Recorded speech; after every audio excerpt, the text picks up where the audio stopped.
Chair of the Parliament's Joint National Security and Intelligence Committee is Liberal Dan Tehan, and he joins me now from our Canberra studio. Dan Tehan, thanks very much for joining us. Pleasure, Helen. Well, now, it does look likely that the National Security Committee of Cabinet will sign off on this tomorrow. Have you and the government made the case to the Australian people as to why we need to become further involved in what many regard as a Middle Eastern quagmire? Well, I think that the case has been made, and look, if the government decides to go down this path, I think the Australian people will understand we'll be doing it for two reasons, and two clear reasons.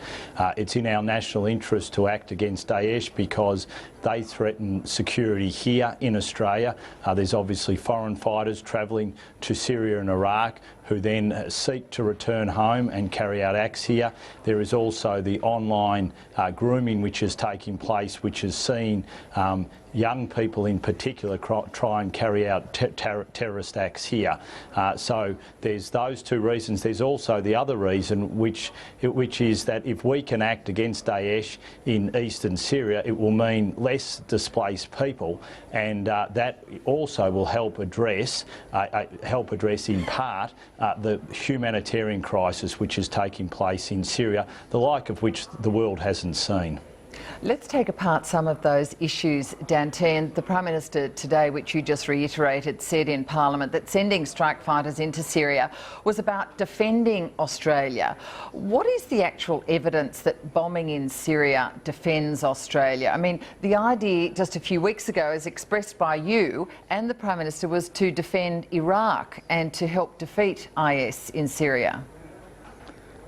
Well, I mean, ideally we want to defeat IS in Iraq and in Syria. They obviously operate in both countries.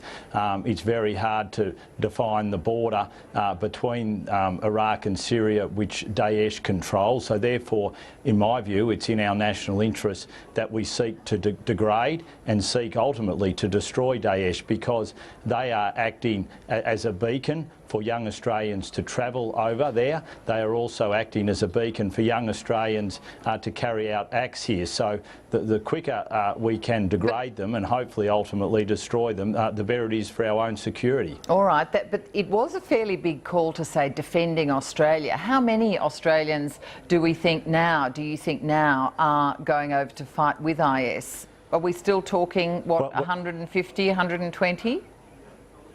150, and also we've got 400 here in Australia, which our intelligence agencies are monitoring. So the threat is real. The threat has increased in the last year. So it is something as a government that we have to take incredibly seriously. Just like we need to take seriously also the humanitarian crisis which is occurring in Syria. And if we can degrade Daesh and prevent them from attacking villages and cities in Syria, then that will mean there are less displaced people in Syria, and that will mean that the humanitarian crisis there will not deteriorate even further. Hopefully we'll be able to stabilise the situation. So what is your evidence that bombing IS targets in Syria will actually be any more successful than the bombing campaign that we've been involved in Iraq, which most experts say has not been successful against IS? Well, it has been successful in IS in that they haven't been able, especially in the last few months, to continue to grow the amount of territory that they were taking. But if you look in Syria, I can point to the UN Secretary General. So sorry, just in Iraq, are you saying we are beating IS in Iraq?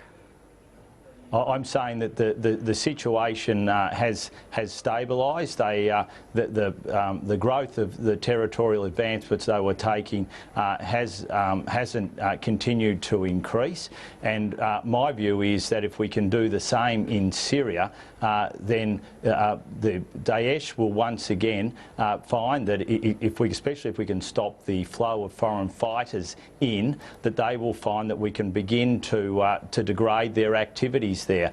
And if you look to what the UN Secretary General has said, for instance, if we can stop IS besieging towns in Syria, it will lead to less people being displaced. And that is what we have to do, because obviously with 11.5 million people displaced already in Syria, if that number continues to grow, the world has a humanitarian crisis on its hands, the like of which it hasn't seen the last 10, 20, 30 years. Yeah, no, it is an extraordinary humanitarian crisis. Would you concede, on the other hand, there are many people who think that such a bombing campaign by the Allies could well add to the misery and the deaths of civilians who may be used by IS as shields for their bases, or they may again want to try and flee? Well, the rules of engagement under which our military operate on are, I think, the best in the world. They do everything they can to avoid humanitarian casualties. The strikes will be targeted, and look, the international figures show that we have been able to degrade IS through the bombing campaign, and if we sit on our hands and do nothing about Daesh, then they will be a threat to global security, a threat to our own security. Just like if we sit on our hands, and especially the United Nations sits on its hands and doesn't act for the whole of Syria, that crisis will continue to grow. My view is that in the global environment we live in, doing nothing will only worsen the situation and mean that when we do have to act, the problem will be even greater than what it is today. Do you think if we go into a bombing campaign, join the Allied campaign in Syria, there will be more of an onus on us to take more refugees who are displaced by the situation?